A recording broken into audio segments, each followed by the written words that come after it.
৬ ঘন্টার ব্যবধানে রাজধানীর মিরপুর এলাকায় দুটি বড় অগ্নিকাণ্ডের ঘটনা ঘটেছে, তবে এতে কেউ হতাহত হয়নি।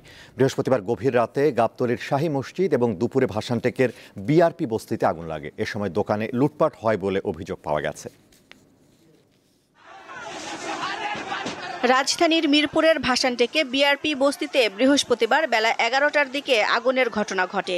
মিরপুর ও কুর্মিটোলা ফায়ার স্টেশনের ৫টি ইউনিট 11:30টার দিকে আগুন নিয়ন্ত্রণে আনে, তবে এ ঘটনায় কেউ হতাহত হয়নি। কন্ট্রোলের সহযোগিতা চাই এবং কন্ট্রোল আমাকে কুর্মিটোলা ফায়ার স্টেশন থেকে আরও 2টা ইউনিট এখানে এসে যোগ দেয়। 5টা ইউনিট আমরা যোগ দিই এবং দ্রুত চারিদিক থেকে ফায়ারটাকে আমরা ঘিরে ফেলি আর কি। এর পরিপ্রেক্ষিতে ফায়ারটা স্প্রেড করতে পারে নাই, দ্রুত আগুনটা নির্বাপন করতে সক্ষম হয়েছি। বস্তিটিতে শতাধিক ঘর থাকলেও আগুনে পুড়েছে 30টির বেশি ঘর ও দোকান। আগুনের পর দোকান লুটের অভিযোগ পাওয়া গেছে স্থানীয়দের কাছ থেকে। শুধু আমার বাচ্চারা লইয়া পারিছে, মানুষের লুটপাট করে ফ্রিজ মাল টাল যা আছে সব নিয়ে গেছে। আমি ঘরের বেড়া কাটতে গেছে, আমার একটা পুরো আমার একটা বাবা বাইক নিয়ে আমার কুলো আমার সব যা আছে টিয়া পয়সা সব গেছে। আগুন লাগছে অন পারেছি এন্ড দরজা অন বাইরে তারি না বাদি হেন দেখে টিন কাটতে বাদা পারেছি।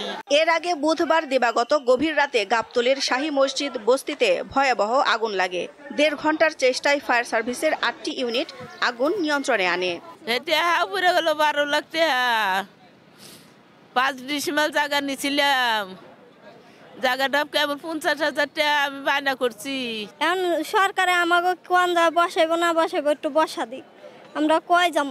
স্থানীয়রা জানান আগুনে গাবতলী শাহী মসজিদ বস্তির 1.5 থেকে 200 ঘর পুড়েছে, তবে ফায়ার সার্ভিস বলছে অনুসন্ধানের পর জানা যাবে কতটি ঘর পুড়েছে। দিলশা দানি, দীপ্ত সংবাদ, ঢাকা।